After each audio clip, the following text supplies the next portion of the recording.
Hello বন্ধুরা, আমি সুপর্ণা। তোমরা সবাই কেমন আছো? আশা করি খুব খুব ভালো আছো। তোমার চ্যানেলে আর নতুন আরেকটা ব্লগে অনেক অনেক ওয়েলকাম। তো ভেলোর থেকে সপ্তাহখানেক হলো আমি বাড়ি ফিরে এসেছি। তো বাড়ি ফেরার পর শরীরটা একদমই ভালো যাচ্ছে না, তার মধ্যে অফিসের কাজ ছিল, সব মিলিয়ে একদমই একদম এতটাই টাইট শিডিউল যে আমি নতুন ভেলোর থেকে আসার পর থেকে নতুন কোনো কলকাতায় ফিরে কোনো ভিডিও করিনি। ভেলোরের যে ভিডিও সেইগুলোও এখনও অবধি আমি এডিট করে আপলোড করছি। শরীরটা একদমই ভালো যাচ্ছে না, মানে পেটের পেন কোনোভাবেই কম হচ্ছে না, যা পরিস্থিতি মনে হচ্ছে আবার ভেলোর আবার যেতে হতে পারে। তার এদিকে আজকেরও সকাল থেকে শরীর খারাপ। আজকে আমার লাস্ট ক্যাম্প ছিল, তো আজকে একটা নিমন্ত্রণ বাড়িও আছে, যাব না একদম ডিসাইড করে ফেলেছি। গৌতম যাবে, ক্লাব থেকে আমাদের ইনভাইট আছে সেই জায়গাটা, এবং তোমরা সবাই চেনোও তাকে, কিন্তু এখন বলবো না সে কে, কার বাড়িতে যাচ্ছি বা সে কে। কিন্তু আমি মানে ও যে ওই আমাকে নিয়ে যাচ্ছে ওর বাড়িতে, গৌতমরা পরে যাবে, আমি একটু আগেই যাব। ও ফোন করেছিল যে তুমি রেডি হও, তোমাকে নিয়ে যাবো। আমি বললাম আমার শরীরটা ভালো না, আমি যাব না। সে তো শুনছেই না, আমাকে বলছে না তুমি না গেলে হবে না, তোমাকে যেতেই হবে, দরকার পড়লে আমার বাড়িতে গিয়ে রেস্ট করো, তাও তোমাকে যেতে হবে। তো ওদের কথা আমি ফেলতে পারি না, ওরা হাজব্যান্ড ওয়াইফ আমার কাছে খুবই প্রিয় দুটো মানুষ। তো সুতরাং এই শরীর খারাপ নিয়ে খুব রিস্ক নিয়েই যাচ্ছি। পেটে সাংঘাতিক পেন হচ্ছে, আপাতত পেন কিলার একটা খেয়েছি, যেটা ভেলোর থেকে মেডিসিন দিয়েছিল। তো বেরিয়ে পড়ছি, এবং কোথায় যাচ্ছি, কী জন্যে যাচ্ছি, সবটাই আস্তে আস্তে জানতে পারবে। ঠিকমতো কথাও বলতে পারছি না, কতদিন ভিডিও করিনি না, কীভাবে গুছিয়ে বলো বুঝতে পারছি না। চলো একটা লাইক দিয়ে স্কিপ না করে দেখা শুরু করো। নিচে যত ব্যথা বেদনা, মন খারাপ, চিন্তা, হতাশা, এই সঙ্গী সাথীগুলোকে ঘরবন্দি করে রেখে বেরিয়ে পড়লাম, যাতে আজকের দিনটা একটু ভালো কাটাতে পারি, ওদের সাথে সবার সাথে একটু মজা করতে পারি। নাহলে এই তো দুশ্চিন্তাগুলো আমাকে দিনরাত গ্রাস করে চলেছে, যেন আমার জন্যে, আমার এই শারীরিক অসুস্থতার জন্যে ওরা যেন বিব্রত হয়ে না পড়ে। তো অনেক আশা আনন্দ মনে নিয়েই যাচ্ছি, যাতে আজকের এই মুহূর্তগুলো যেন ভালো মুহূর্ত হিসাবে আমার জীবনে রয়ে যায় বা ভিডিওর মাধ্যমে থেকে যায়। চলে এসেছি নয়াবাদ, বাড়ি থেকে মাত্র 15 মিনিট লাগলো বাইকে। জায়গাটা খুবই ভালো, খুব শান্ত পরিবেশ, সামনে বিশাল একটা পুকুর, ওইদিকে একটা মায়ের মন্দির রয়েছে। ফার্স্ট টাইম আসলাম, যাব সেকেন্ড ফ্লোরে, এখনও অন্য কোনো ফ্লোরে কোনো ফ্যামিলি আসেনি। তো চলো যাওয়া যাক। লিফটে একটু প্রবলেম দেখা দিয়েছে বলে সিঁড়ি দিয়েই উঠতে হলো। একদম গেটের সামনে নেম প্লেটে লেখাই আছে আমান অ্যান্ড বনলতা। আর এই আমানটাকে, সেটা কিন্তু এক্ষুনি তোমরা জানতে পারবে। এই দেখো বনলতা, রাজার ওয়াইফ। আমান হচ্ছে রাজা। রাজাকে তো তোমরা সবাই চেনো, রাজার বিয়ের সময় কত ভিডিও করেছি। আমাদের ক্লাবের সবথেকে যদি বলো এন্টারটেইনিং কেউ আছে, সে হচ্ছে রাজা। এটা ওদের ভালোবাসার ছোট্ট নীড়, যেটা বনলতা নিজের হাতে খুব সুন্দর করে সাজিয়েছে। এখনও অবশ্য অনেক কিছু বাকিও রয়েছে, অনেক কিছু ঘরের কাজ বাকি রয়েছে, সাজানো বাকিও রয়েছে। সংসারে জিনিস কেনা আর সাজানো কখনোই শেষ হয় না। দুখানা বেডরুম, একটা ডাইনিং রুম, রান্নাঘর, দুটো টয়লেট, ছোট্ট একটা বারান্দা। আর বনলতার ফ্লোরে, যে সেকেন্ড ফ্লোরের উল্টো দিকে, ওর মা বাবারাও এখানে ফ্ল্যাট কিনে নিয়ে চলে এসেছে। তো খুব ভালো হয়েছে, ওর মা বাবারা মেয়ের কাছে থাকতে পারলো, মেয়েও বাবা মার কাছে থাকতে পারলো। তো এত ভালো ব্যবহার বনলতার বাবা মায়ের, মানে আমার একবারও মনে হলো না আমি এখানে প্রথম এসেছি। আর বনলতা আর রাজার কথা তো বলে বোঝাতে পারবো না, ওদের তো ভালোবাসার আন্তরিকতার তো শেষ নেই। এরম একটা মনোরম পরিবেশে বারান্দায় দাঁড়িয়ে আমি, বনলতার মা আর বনলতা জমিয়ে গল্প করতে করতে দেখি গৌতম চলে এসেছে। বারান্দায় দাঁড়িয়ে মায়ের মন্দিরটা একদম স্পষ্ট দেখা যাচ্ছে, সাথে বড় একটা পুকুর। তো ঘুম থেকে উঠে কিন্তু সকালটা মায়ের দর্শন দিয়ে ওরা শুরু করতে পারবে। গৌতমের তো ভীষণ ভালো লেগেছে, এইখানে ফ্ল্যাট কেনার জন্য আমাকে বলছে যে চলো যা আছে কুড়িয়ে কাটিয়ে এখানে একটা ফ্ল্যাট কেনা যাক। তো এটা তো এখন সম্ভবই নয়। তোমরা তো এতক্ষণে বুঝতে পেরেছো আমি রাজার বাড়িতে এসেছি, রাজার বনলতার বাড়ি। ওরা এখানে নতুন ফ্ল্যাট কিনে এসেছে। তো পূজার সময় ওরা ঘরে পূজা দিয়ে ঢুকে পড়েছিল, কিন্তু সেই খাওয়াটা আজকের আমাদের ডিউ খাওয়াটা খাওয়াচ্ছে ওরা। তো খাওয়া তো দূরে থাক, আমার ফ্ল্যাট দেখার মানে আকর্ষণেই এসেছি আমি।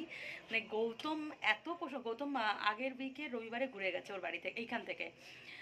তো সেই দিনকেই গিয়ে এত প্রশংসা করেছে যে জায়গাটা এত ভালো, এত নিরিবিলি, ফ্ল্যাটটা এত সুন্দর, আর ওরা কি সুন্দর করে সাজিয়েছে। সেই কিন্তু আমার সেই লোভে লোভে আসা, যে ফ্ল্যাটটা একটু দেখে আসি কেমন কি করেছে। জায়গাটা গৌতম এত বলছে, দেখে আসি জায়গাটা কেমন। সত্যি জায়গাটা একদম শান্ত নিরিবিলি জায়গা, সামনে বিশাল পুকুর, ওইখানে মন্দির, মানে ও ব্যালকনিতে আসলে মায়ের রূপ দেখতে পারবে, মানে মায়ের মূর্তি আমি এখান থেকে দেখতে পাচ্ছি। কালী মন্দির আছে, পাশেরটা মনে হচ্ছে শীতলা মন্দির।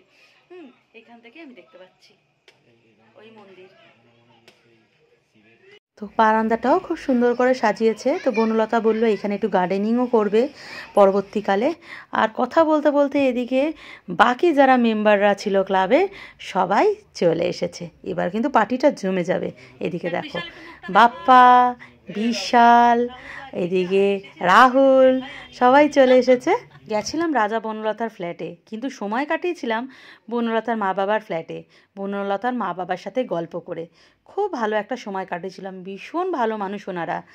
আর আমি বসে শুধু গল্প করেছি, আর বনলতা আমার শুধু খাবারটা গুছিয়ে দিচ্ছে। দেখো কত কি খেয়েছি, কনস্ট্যান্ট আমি খেয়েছি। একেই পেটুক মানুষ, তার মধ্যেও খাবার দিয়েই গেছে। আর এইখানেই শেষ নয়, দেখো রাতের ডিনারে রুটি, মাটন কিমা, স্যালাড। গৌতম আর আমি খেতে বসে পড়েছি। সবশেষে রয়েছে কাজু বরফি আর পান। এত কিছু আয়োজন। বনলতার দিদি, জামাইবাবু, বোনঝিও এসেছিল। সবার সাথে একটা খুব সুন্দর সময় কাটালাম। মানে সত্যি এত ভালো লাগলো, মনে হলো না এখানে আমি প্রথম এসেছি। তো খাওয়া দাওয়া শেষ করে সবাই গাড়িতে উঠে পড়েছি, এবার বাড়ির দিকে রওনা হচ্ছি। তো এখন প্রায় রাত 2:30-3টে বাজে। রাজার বাড়ি থেকে অনেক আগেই বেরিয়ে পড়েছিলাম, কিন্তু একটা কথাই আছে, শুরুটা সবসময় ভালো হলে যে শেষটা ভালো হবে তা কিন্তু নয়। রাজার বাড়িতে একটা খুব সুন্দর একটা মুহূর্ত বলো, খুব সুন্দর বলো, সময় কাটিয়েছি। যা মশার উৎপাত আর কি বলবো। মানে আমি ঠিকঠাক হয়তো ভিডিওটা করতে পারিনি, তার একটাই কারণ, একটা পেটে ব্যথা নিয়ে আমি গেছিলাম, সুতরাং ঘুরে ঘুরে আমি ভিডিওটা করতে পারিনি। মনমার রাজা আছে শাশুড়ি, মানে বনলতার মায়ের ঘরে গিয়ে আমি এক জায়গায় বসে পড়েছিলাম। ব্যাস ওইখানে বসে বসেই গল্প করেছি, খেয়েছি। উঠেও যে ঘুরে চারিদিকটা দেখাবো, আর সেই সৌভাগ্যটা আমার আজকের হলো না। তোমাদের সাথে শেয়ারও করতে পারলাম না। আর বনলতাকে কি বলবো, মানে সে, কাকিমা তুমি একটু রেস্ট নাও, কাকিমা তুমি একটু এইভাবে বসো, তুমি বসে আছো তোমার পা ফুলে যাবে। সে পায়ের নিচে সে টুল দিয়ে দিচ্ছে, খাবার দিচ্ছে গুছিয়ে, দেখলে তো কী হারে খাবার। আমাকে খালি বলছে তুমি একটু খাটে গিয়ে শুয়ে পড়ো, অনেকক্ষণ ধরে বসে আছো, পেট ব্যথা করবে। মানে এমন করে কেয়ারিং করছে, কি বলবো, জানা আমি ওর থেকে ছোট, মানে এইভাবে কেয়ারিং করছে। এতটা ভালোবাসা পাওয়াও কিন্তু ভাগ্যের ব্যাপার। সেই ক্ষেত্রে আমি একটু নিজেকে লাকি মনে করি যে এই জুনিয়রদের থেকে আমি এতটা ভালোবাসা পেয়ে থাকি। কিন্তু এখান অবধি সব ঠিকঠাক ছিল। যেই গাড়ি করে ফিরছি, রাস্তায় ফার্স্ট উৎসা ফোন করলো যে মা তোমরা কোথায়, তোমরা কি বাড়ি ফিরেছো? আমি বললাম না, রাস্তায় আছি। না, বলছে কি মনে হচ্ছে আমাদের পাড়ায় কোনো ঝামেলা হচ্ছে, তুমি একটু বাড়িতে এসে দেখো কি হয়েছে। ও তো দিদার বাড়িতে, দিদার বাড়ি থেকেও, মানে আমাদের বাড়ির এখান থেকে দিদার বাড়ি অব্দি আওয়াজ পেয়েছে, মানে ঝামেলাটা এতটাই জোরে হয়েছে এবং উৎসব হলো, মারপিট হয়েছে। তার কয়েক মানে মিনিট পর, মানে হয়তো 5-10 মিনিটও হবে না, অঞ্জলি ফোন করেছে যে সুপর্ণান্ডি তুমি কোথায় আছো, তাড়াতাড়ি ফেরো, পাড়ায় ঝামেলা হয়েছে। সো তাড়াতাড়ি করে হন্ততন্ত হয়ে ফিরলাম। যতটা মজা করে আসছিলাম, এটা শোনার পর আরও মানে ভাবছি, মানে ভিতরে একটা টেনশন চলে এসেছিলো যে কী হয়েছে, কার সাথে হয়েছে ঝামেলা। তো এসে দেখলাম আমাদের যে ভাড়া থাকে তার সাথেই পাড়ার একটা ছেলের কথা কাটাকাটি হয়েছে, তাদের হাজব্যান্ড ওয়াইফের সাথে ধাক্কাধাক্কি, এইসব নিয়ে বিশাল একটা ঝামেলা। আবার ওই অত রাত্রে এসে শম্ভুদা সব মিটমাট করালো, দুজনকে আমনাসামনি মানে সামনাসামনি করে, আমনাসামনি বলছি, সামনাসামনি করে সব মিটমাট করালো, করিয়ে ঠরিয়ে দুজনকে দুজনার বাড়িতে পৌঁছে দিয়ে আমরা বাড়িতে ঢুকলাম। তো এই দেখো একটা ভালো সময় কাটাবার পরে দেখো কি অবস্থা। আর আমরা তো প্রায় সবাই, ক্লাবের সবাই প্রায় রাজার বাড়িতে চলে গেছিলাম, যে এখানে মিটমাট করাবার মতো কেউ ছিল না। সেই মানে ফেরার পরই তারপর মানে কোনো জায়গায় গিয়েও শান্তি নেই, মানে ঝগড়া মীমাংসা করতে গেলেও আবার সেই মানে সেইখান থেকে দৌড়ে আসতে হবে, এরকম একটা অবস্থা। যাই হোক, আজকের দিনটা সত্যিই ভালো কাটালাম। রাজা আর বনলতাকে অসংখ্য ধন্যবাদ। মানে আমার এখন বর্তমান ভেলোর থেকে আসার পর যা অবস্থা চলছে, এই শারীরিক বলো মানসিক বলো, মানে আজকে ওদের বাড়িতে গিয়ে অনেকটা বেটার ফিল করলাম। বিশেষ করে অত কিছু খেয়েছি তো, এইগুলো তো খাওয়া একদমই বারণ। গৌতম যেহেতু সামনে ছিল না বলে আমি সব কিছুই খেয়েছি। গৌতম যদি সামনে বসে থাকতো এত কিছু খেতে পারতাম না।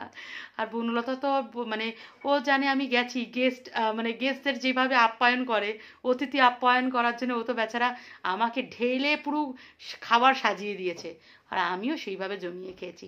তো চলো আজকের ব্লগটা এইটুকু, তোমরা সবাই ভালো থেকো, সুস্থ থেকো, চলো ভাই, গুড নাইট।